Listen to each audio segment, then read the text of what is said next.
pretty much translating between bases anyway, so that makes sense that you don't have too many questions on it. It's a bit too early to go through the project yet, so what I might do is just go ahead with getting some more lecture content out of the way. Before I do that, does anyone have any questions at all about the course? About running the course, about the labs, about the assessments, anything at all? Okay, excellent. So just a quick reminder, I know I covered this last week, but based on the number of emails and calls I got, I probably wasn't clear enough. So let me go through it. Give me your patience for me to go through it one more time.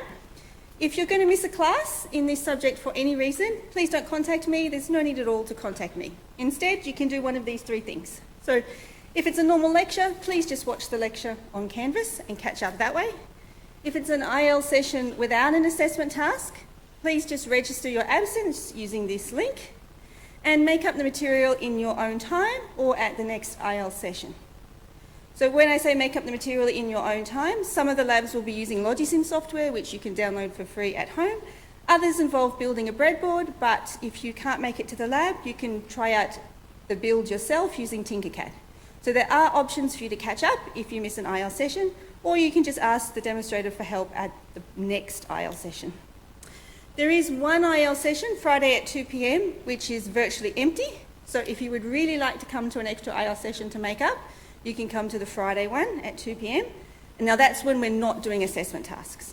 When we're not doing assessment tasks, you don't need to come to the IL session. You can make it up in whatever way works for you. The only time it's actually really important is if we have an assessment task scheduled, which is the third dot point.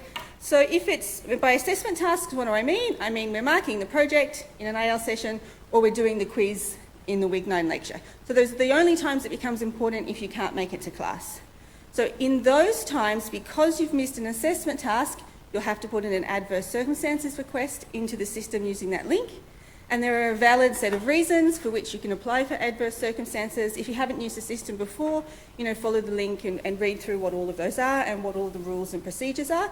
Once you've submitted that, it'll be checked by the university, and within a day or two, sometimes 3, they will forward that through to me. So I will eventually see your adverse circumstances request once it's approved, and then I will reschedule that assessment task for you. All right, so does anyone have any questions? Okay, excellent. So I think the key message is you don't need to let me know if you're going to miss a class unless you have to put in an adverse circumstances request because it's actually an assessment item. All right, so let's get on to some of the fun stuff in this course, which is actually building those circuits we need to make logical decisions for us, so logic circuits. And here's our motivation. So at the end of today's lecture, you should be able to build this circuit to create this alarm system. So here's how our alarm system works. It's some sort of plant, and we have 3 sensors, an oil pressure sensor, a temperature sensor, and a flow rate sensor. And those sensors are just going to detect whether those pressure, temperature, and flow rate are within normal operating range. If they're in normal operating range, those sensors will just output a logic 0 signal, so a 0 volts or low volts signal corresponding to logic 0. However, if the pressure or the temperature or the flow rate becomes too high, goes into outside normal operating range, it will set off a warning, and it will do that by changing its output signal to be a high voltage or logic 1. So logic 1 means the sensor has detected a problem. And our alarm system is going to have only one output, which is also going to be a signal, which will be a high voltage or on, or logic 1, to indicate, yes, there's a problem here, there's an alarm. Okay, but it's not a trivial single gate circuit now. It's actually a more complicated logic process we need to go through to decide whether to do an alarm or not than what we saw last week. So, if the oil pressure is normal, the temperature is high and the flow is normal, that's a case where we want to set the alarm. If the oil pressure is high and the flow or temperature is normal, that's a case where we want to set an alarm. Or finally, if both the flow and temperature are high, that's a case where we want to set an alarm. All other cases we don't need to set the alarm. So the question then is, how do we build a circuit to make these decisions for us? And that's the process we're going to answer in today's lecture. All right. So this is the alarm system.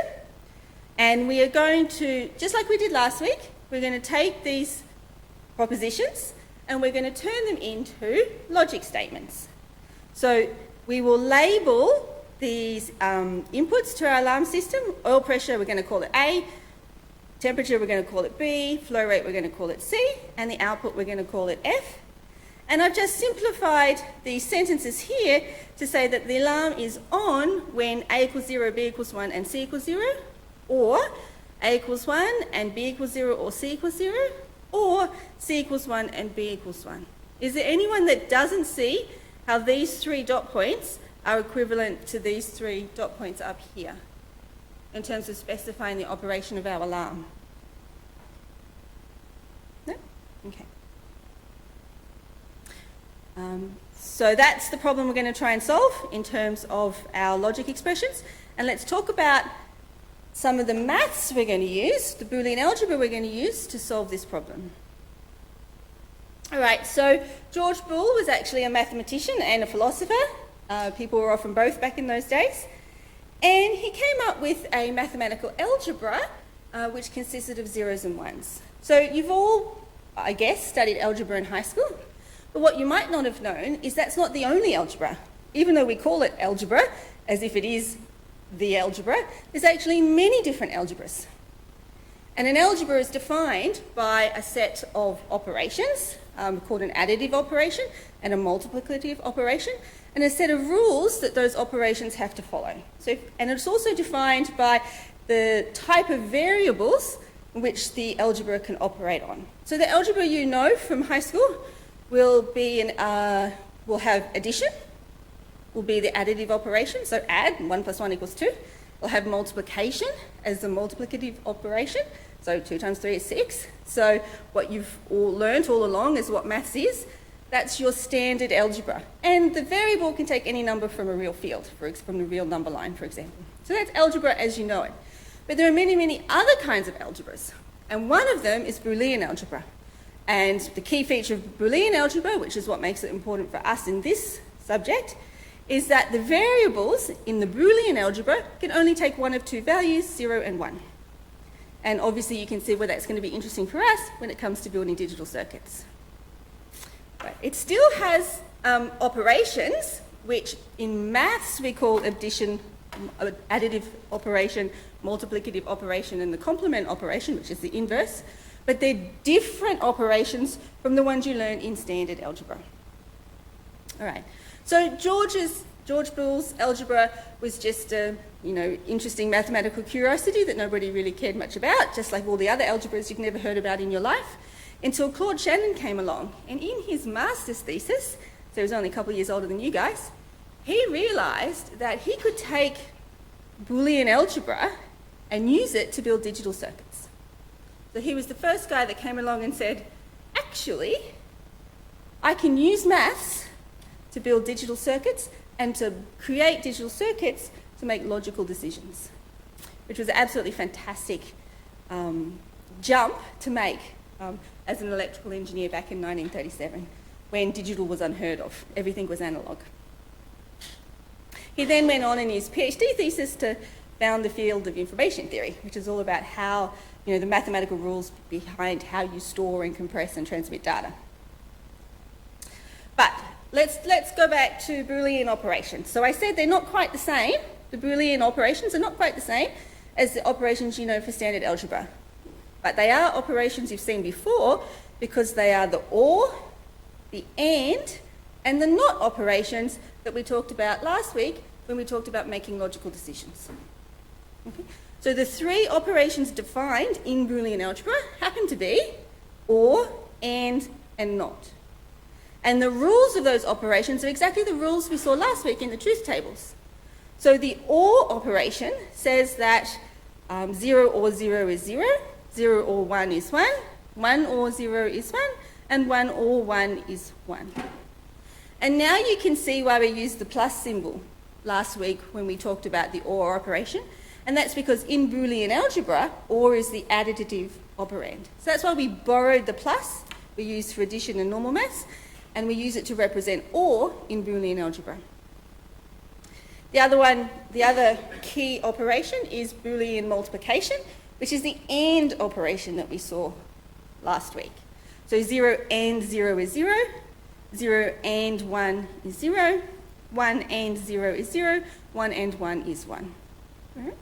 So the AND operation is one of the key operations in Boolean algebra, and then the complement, which we call NOT in binary logic, just means the opposite.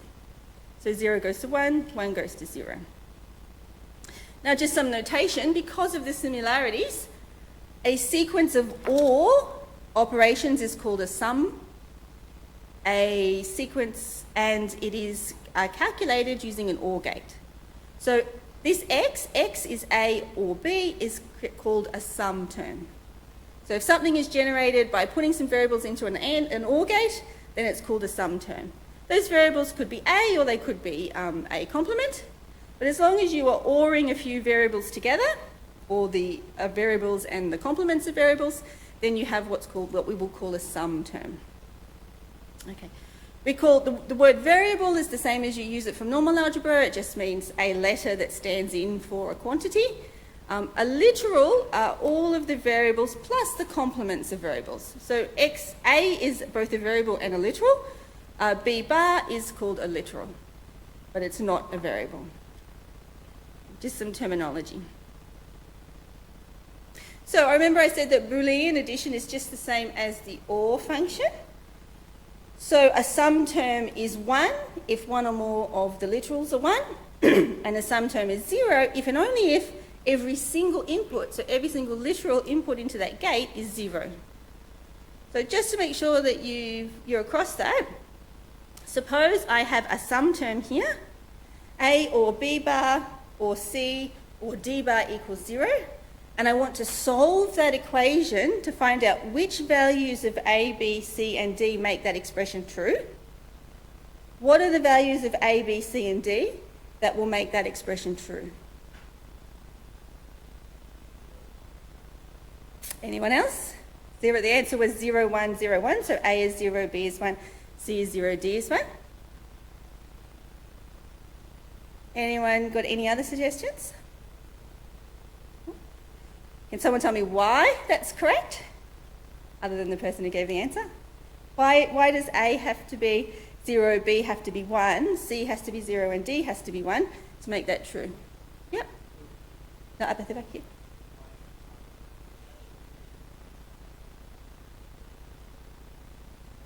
Perfect. If B is 1, that means not B is 0. If D is 1, that means not D is 0, and we satisfy our requirement that an OR will only be 0 if all the inputs are 0. So all of the inputs into that OR term must be 0 in order for the output to be 0. We just said that. So how do we make all of the inputs 0? Well, A and B, we just set them to 0. B bar, we have to set B to be 1 so that B bar is 0. So that's the solution to that Boolean algebra equation that makes that Boolean algebra equation true.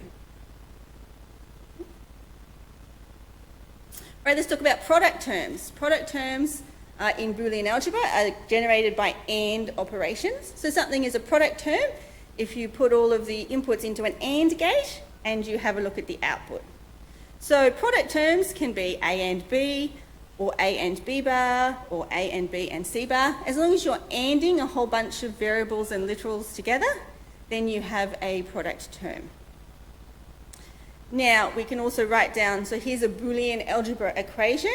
A and B bar and C and D bar equals 1.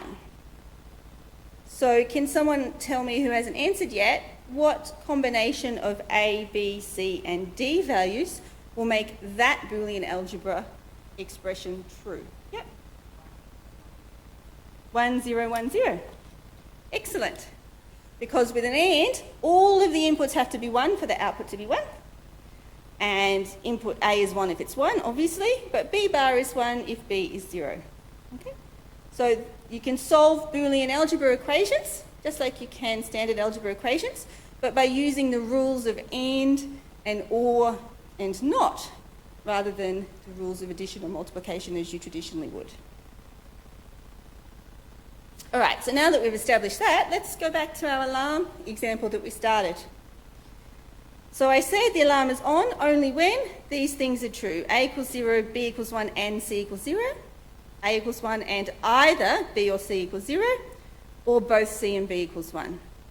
Let's express that now using Boolean algebra. So A equals 0, B equals 1 and C equals 0 means not A and B and not C, which now using my Boolean algebra means A bar and B and C bar. So C bar is the same thing as not C, just different ways of writing the complement in Boolean algebra. Then my second condition that would turn the alarm on was if A was equal to 1 and either B or C was equal to 0.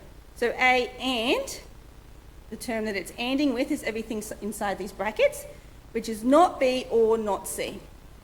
Now I can use my Boolean algebra to write that down as A and, inside brackets, not B or not C. So A and B bar or C bar would be another way to say that. And finally, the third term, the third combination of inputs that will turn the alarm on is if both C and B are 1, which I can write as C and B, or I can write CB or BC. Remembering, of course, that leaving out the dot is just a shorthand, and you need to remember that there is an AND operation in there when two variables are written next to one another.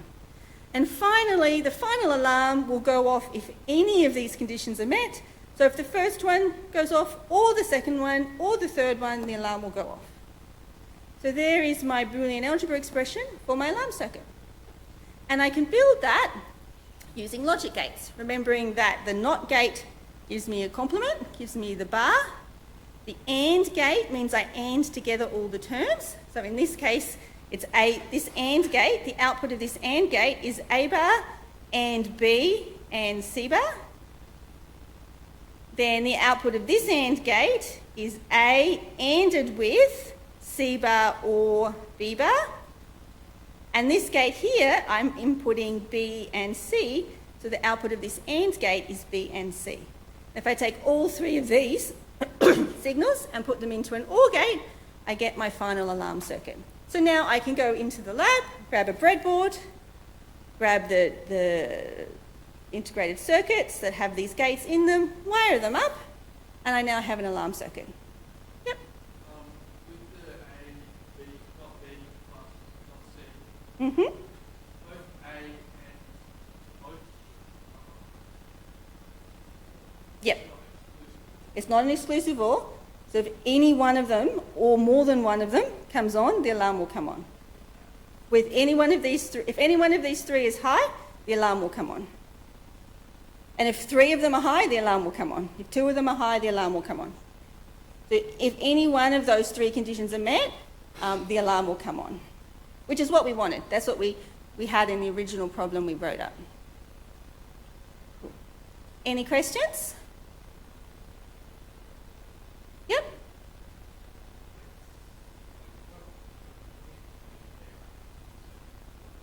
Mm-hmm.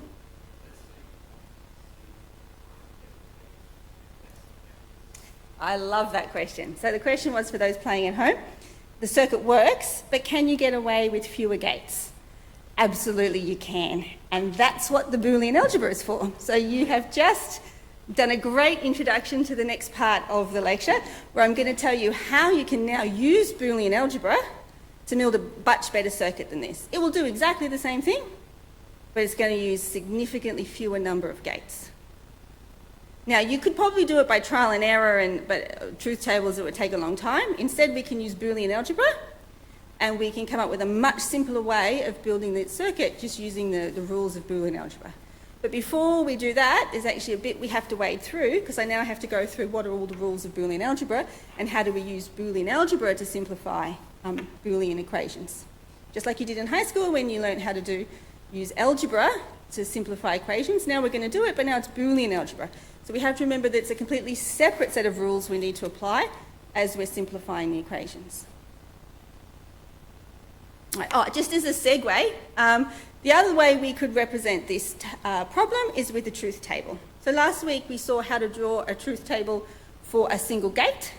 We can also draw a truth table for an entire circuit. So these are our three inputs, A, B and C, and this is the output of our alarm signal, and every possible combination of A, B and C is represented by a row. So there are 3 variables, so I need 8 rows.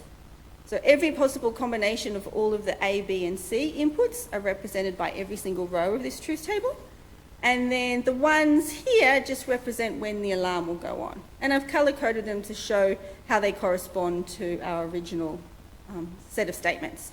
So if A equals 0, B equals 1 and C equals 0, that corresponds to A equals 0, B equals 1 and C equals 0. So that corresponds to this one here. This combination will turn the alarm on. Then I have C equals 1 and B equals 1. Now there are 2 rows where both C and B are 1. This row here, which turns the alarm on, and this row here, which turns the alarm on. And then finally, this combination in blue, all the places where A equals 1 are all these bottom 4 rows. But I also need either B or C to be 0. So in these 3 rows, B is 0 here, B is 0 here, C is 0 here. So these 3 rows, I've got a 1 for the alarm turning on, which corresponds to this condition. So we can represent the problem in a number of ways. We can represent it in words. We can represent it in Boolean algebra, like we did here. We can represent it by building a circuit, or we can represent it by creating a truth table. So all of these are just different representations of exactly the same problem, and they're all equal. So if you look at the truth table, if you look at the Boolean algebra, if you look at the circuit, they should all behave in exactly the same way. This circuit, by the way, was built with Logisim, which you'll learn how to use next week. And you can build this circuit and test it as one of the examples as you're learning how to use Logisim. All right, so how are we going for time? All right, so like I said, we're going to use Boolean algebra so we can build better circuits. But first we have to learn Boolean algebra. So let's just slog through some of the rules and laws that apply when we're using Boolean algebra. The first one is the commutative laws, and that's about the order in which the variables are processed makes no difference to the result. Now you will probably find these laws familiar because there are similar commutative laws in traditional algebra. So you know that 3 plus 5 is the same thing as 5 plus 3.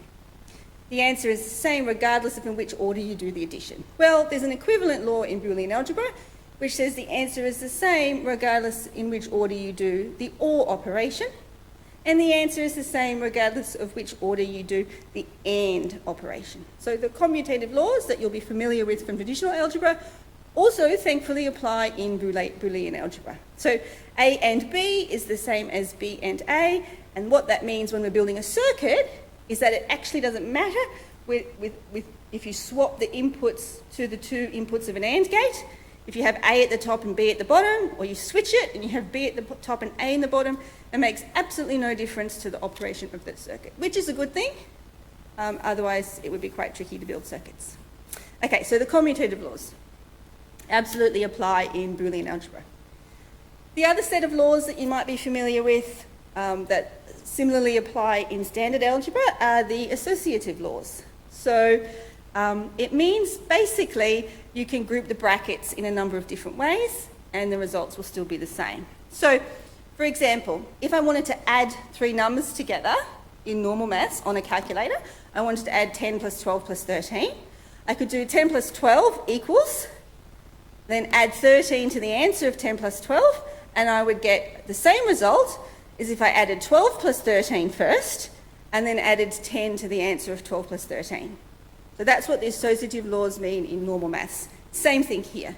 If I want to OR 3 variables together, and I only say, for example, I have 2 input OR gates, which will be the case in the labs because we only have 2 input OR gates.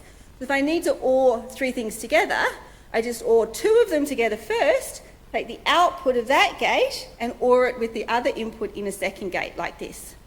And the associative laws tell me that it doesn't actually matter in which order I break them up. I can OR the first 2 together and then OR the result of that with the C, or I can do it the other way around.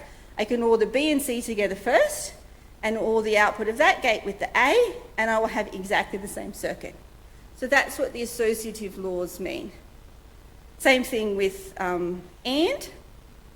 I can AND B and C together first, and then AND the result of that with A, and I will get A and B and C, which will give me exactly the same result if I decide instead to AND A and B together, and then AND the output of that with C, so A and B and C.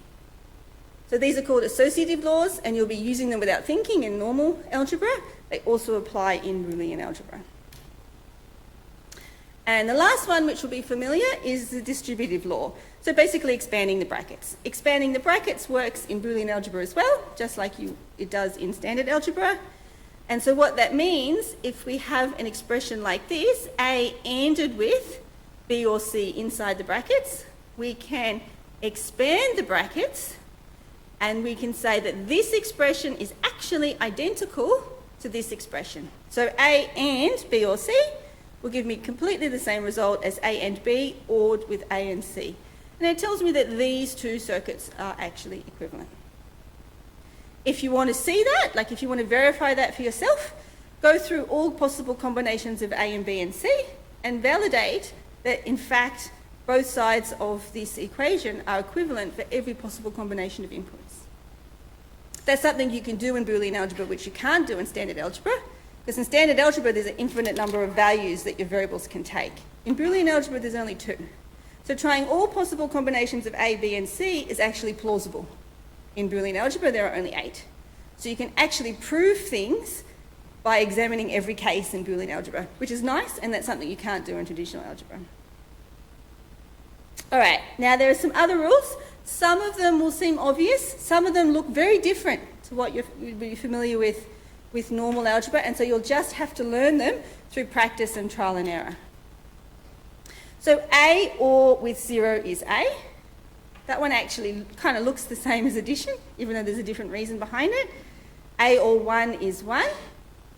A and 0 is 0. A and 1 is A. So all of these rules actually come from the definition. All of the blue rules come from the definition of how and, or, and not works. A or A is of course A, because if A is 1, then the other one is 1, of course. A or A bar is 1, because you only need one of the inputs for an OR gate to be 1, for the output to be 1. So if A is 1, it's 1, but if A is 0, this term is 1, so it's 1. So A or A bar is always equal to 1, regardless of whatever value A may take. A and A, of course, is always equal to A, because if A is 1, it's 1 and 1, which of course is 1, but if A is 0, it's 0 and 0, which of course is 0. So A and A is always just equivalent to the value of A. A and A bar is always equal to 0. Again, that makes sense, because an AND gate has to be a 1 if both inputs are a 1, and there's no possible way that both A and A bar can be 1. So the output is always going to be 0. And if you complement something twice, you've just undone what you've done. So if you start with a 1, you complement it to a 0, you complement it again, you get back to a 1. So complementing something twice is the same as doing nothing at all. And these ones we'll talk about why those laws are true in the slides that follow, because they're a bit less obvious. But here's the set of rules. This would make a good cheat sheet for the quiz. You want to copy these rules out. They're also good to have by your side as you're working through Boolean algebra, because some of them you'll be able to use without really thinking about. Others will not be obvious as you're doing the algebra, and you'll need to refer back to find the right rule to do the step in the simplification that you need. Okay, so I already basically talked about why these rules are true. It's true because of the definition of the OR and the AND gate. But let's have a look at proving some of the less obvious rules. So rule 10, we said A or A and B is equal to A. Now that's not something that would immediately be clear unless you're familiar with Boolean algebra, because it doesn't look like what you would see in traditional algebra. But let's show that we can prove it simply by applying some of the rules we already have, some of those earlier rules. So let's start with rule 4, which says A and 1 is equal to A. So we'll replace this term here A with A and 1, and we haven't changed the results of the equation. Now let's factor it. So let's take out this common factor a, which was the distributive law we talked about earlier on. So take out the common factor of a. We have a and 1 or b. Yep. Now we can use rule 2. B or 1 is always 1, because we've always got a 1 as the input to the OR gate. So there's always going to be an output of 1 regardless of what b is. So we know that 1 or b is always equal to 1, so we can replace this term 1 or b just with 1. Now finally, rule 4 again, we're undoing what we did up here. A and 1 is just equal to a. So now I have proven mathematically using Boolean algebra that a or a and b is actually equal to a. Any questions? Say it again, sorry. How did 1 plus b become 1? Okay, so that's a rule. That is one of the rules here. So I said that 1 plus, now a, b, c, d, it's just a different label for different variables. So it doesn't matter what letter you put in here, these rules will be true. So if a or 1 is 1, then b or 1 is 1, c or 1 is 1. So it doesn't really matter what letter we use, the rule still applies. I'm just using a for convenience. So a or 1 is equal to 1. So what that means is I'm putting two inputs into my OR gate. One of them is the variable a, and the other one is just the constant 1 or high voltage. And we know from the rules of the OR gate rule is that if any of the inputs are 1, the output is going to be 1. And one of the inputs is definitely 1. I know that because I fixed it to 1. So that means the output is always going to be 1 regardless of whatever value a takes. So that's how I know that that rule is true. And I just used that rule twice to do some Boolean algebra to prove rule 10. Yep, awesome. Now the other way I could prove it, remember I said that great thing about Boolean algebra is sometimes you can actually proof via truth table. So I can just write down every possible combination of a and b. In this case there's only 4. And I can calculate the terms on the left-hand side. So I want a or ab. So let's calculate ab. So ab is just an AND gate. So the output is 1 only when both inputs are 1. Now let's look at the full expression for the left-hand side, a or a and b. So this column is going to be 1 whenever this column is 1 or this column is 1. So a or ab, both of these are 0 here, so it's 0. Both of these are 0, so it's 0. And here's a 1 and here's a 1. So this is the truth table for the expression on the left-hand side, a or ab. Now we can simply compare, is this column, a or ab, the same as this column a? And the answer is yes. So in every single position, the function a, or the expression a, is exactly the same as the expression a or ab. So the two are functionally equivalent. So we've proven by truth table this rule, this equivalence here. A is equivalent to a or ab. So if you're going to be building this circuit, don't bother. Instead, just use your variable a. No need for gates at all. You can see already you've saved yourself 2 gates just by knowing that this rule exists. Okay, so the other rule, now these 3 rules, because they're not necessarily obvious straight away, will require you to practice to get proficient at using them. Okay, so rule 11. Rule 11 says that a or a bar and b this time is actually equivalent to just saying a or b. So if you think about it for a little while, you can probably see why it's true, but it's not obviously true at first glance. But we can prove it. Let's prove it by using the rule we just proved. So rule 10. A is the same thing as a or a and b. So now I'm replacing a with a or ab using the fact I know from rule 10 that those two things are equivalent. Going to use rule 7 now. A equals AA. Going to replace A by AA. Then I know that, so what am I doing? Oh, I'm adding in an extra term that functionally is equivalent to adding in a 0. ORing with 0, which does nothing. So I'm adding this additional term. or AA bar, knowing that AA bar is actually equal to 0 from rule 8, but also knowing that if I add an OR 0 to a sum term, so if I add another input to an OR gate which is 0, it doesn't change the functioning of that OR gate at all.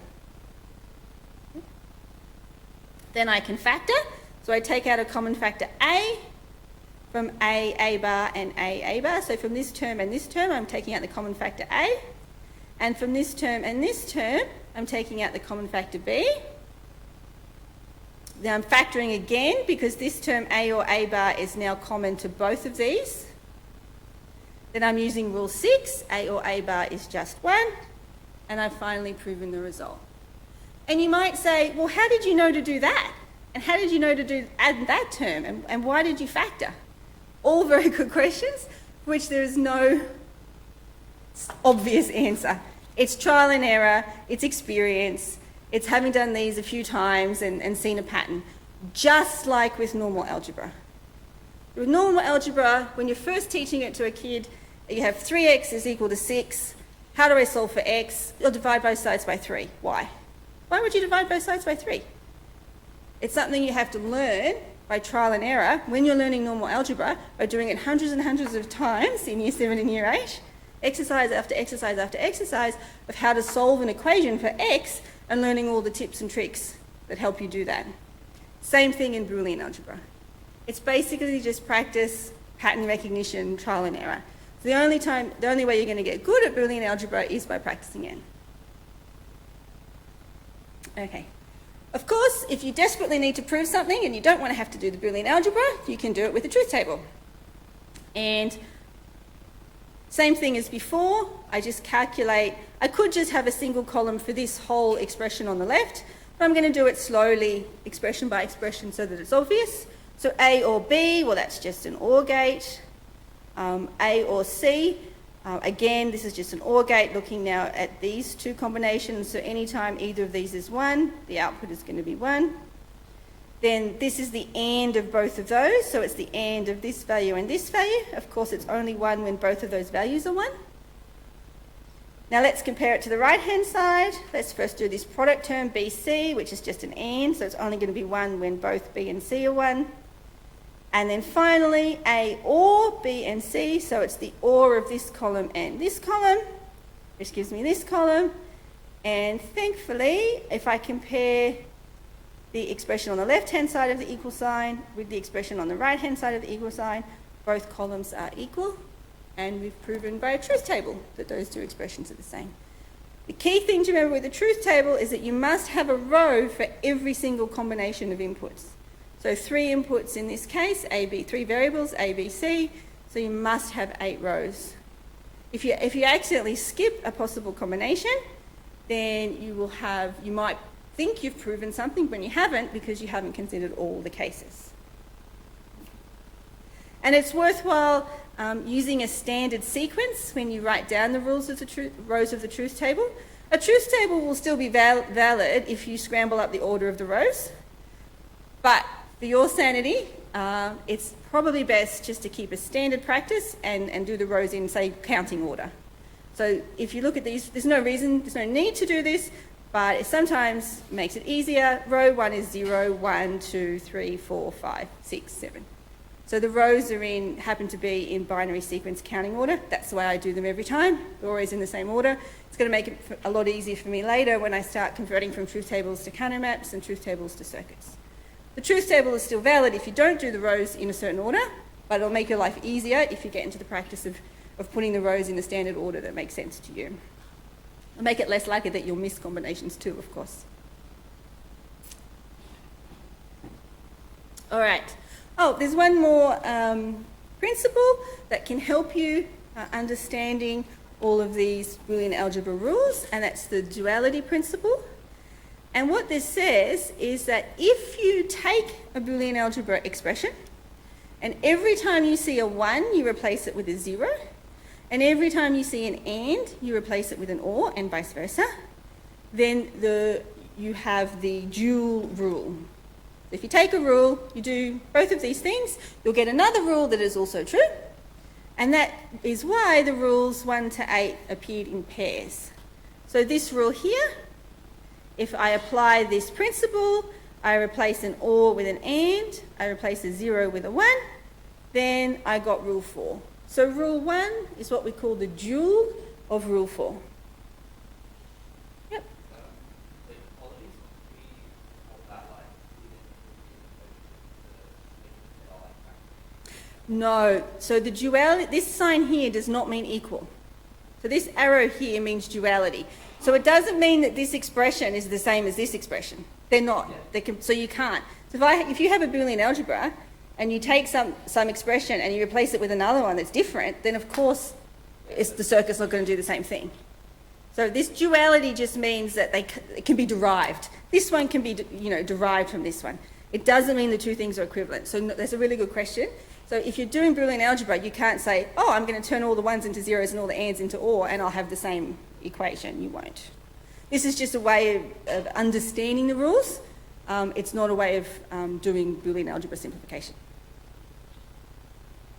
All right, so let's talk about how we can now start using the stuff I just talked about to help with our circuit design.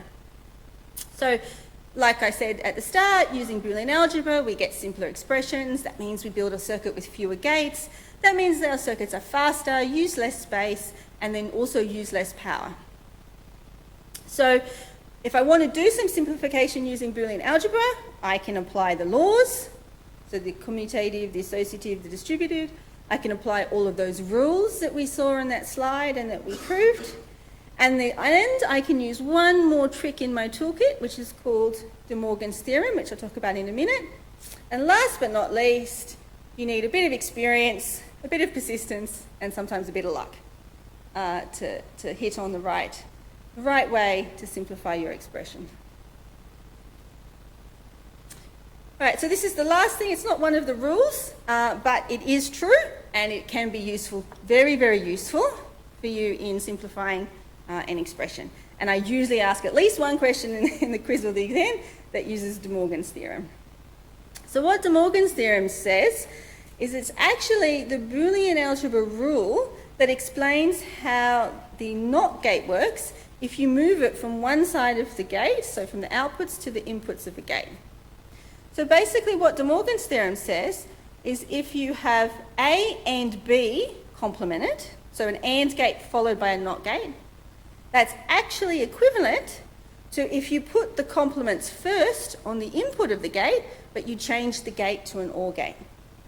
So if you move the complement from the output of the gate to the input of the gate and vice versa, and change the gate from an AND gate to an OR gate and vice versa, then you have an equivalent circuit. So what this first one means is that this NAND gate does the exact same thing in the circuit as this negative OR gate.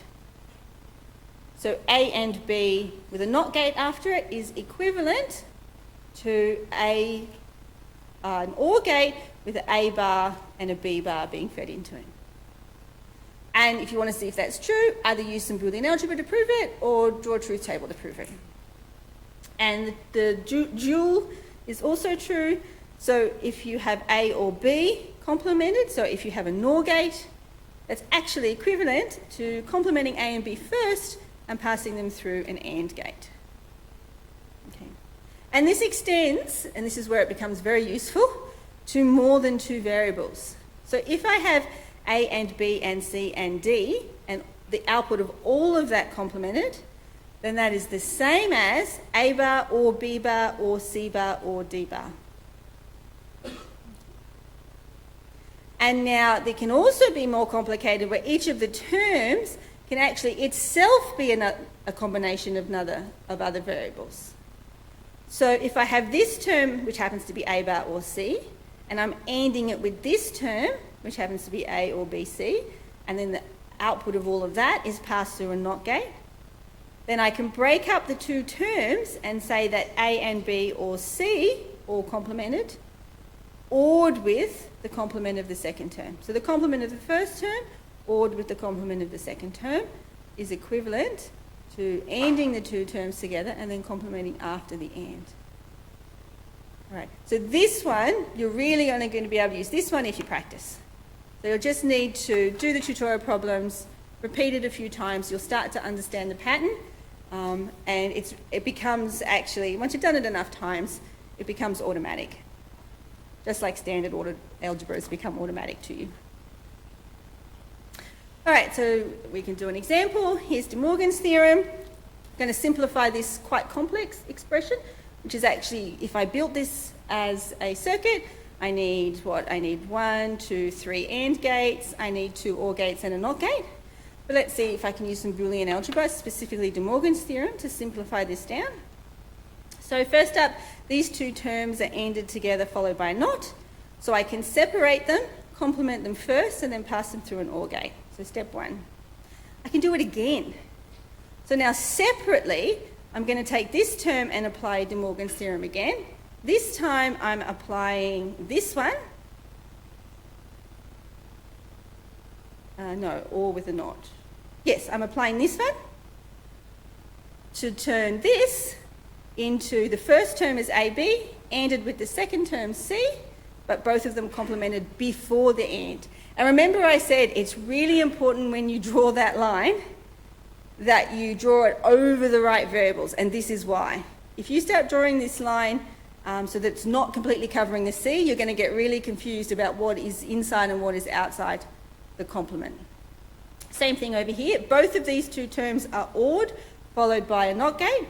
So I can turn that into an AND, but I complement the two terms first before they go into the AND gate, which is why this little bar is only across the A, and this bar is only across the BC, not across the whole thing like it used to be before, because before the NOT gate came after the OR gate. Now I'm doing the NOT gates before the AND gate. And then what am I doing here? Oh, I'm applying De Morgan's theorem again, now to this term and to this term. So this term has become an OR of the complemented terms, same here. Now I can just expand out the brackets. I think I have 2 repeated terms, so I'm just applying one of the rules that says A or A is just A. So this term ORed with this term is just this term because they're equivalent. And finally, I get my circuit. So to build this circuit, I need 3 NOT gates now. So actually it's probably not that simpler, but what it does do is it allows me to use 2 input gates now and build a simpler circuit that way. I still need 3 ANDs, an OR, and 3 NOTs, so it's slightly fewer gates, but it's different, just a different way of expressing these 2 circuits will do exactly the same thing. Okay, that's one. All right, and then let me just say, applying it to the alarm system, if I simplify it, now there's a lot of steps here. There could be a simpler, it could be an easier way of doing it. This is just the way that came to me. Applying all the rules and laws, expanding the brackets, looking for like terms, factorising, simplifying, all the way down to a final expression A or B. So now I can build my alarm circuit, and it's going to do exactly the same thing as the alarm circuit I saw at the beginning of the lecture. Anyone not believe me?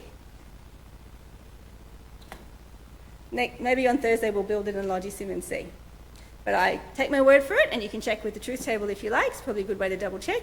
This circuit, which doesn't even need flow rate measurement as an input, does exactly the same thing as my circuit that we started with. Where is it? That's my circuit that we started with. How do I know it does exactly the same thing? Because I use Boolean algebra to simplify. But of course I can also build it and test it if I want to be sure. Any questions? No? So that was actually quite a lot of content. Might pay to go over it again, and certainly practice it in the tutorial questions so that you get, relatively familiar with it. Thanks everyone.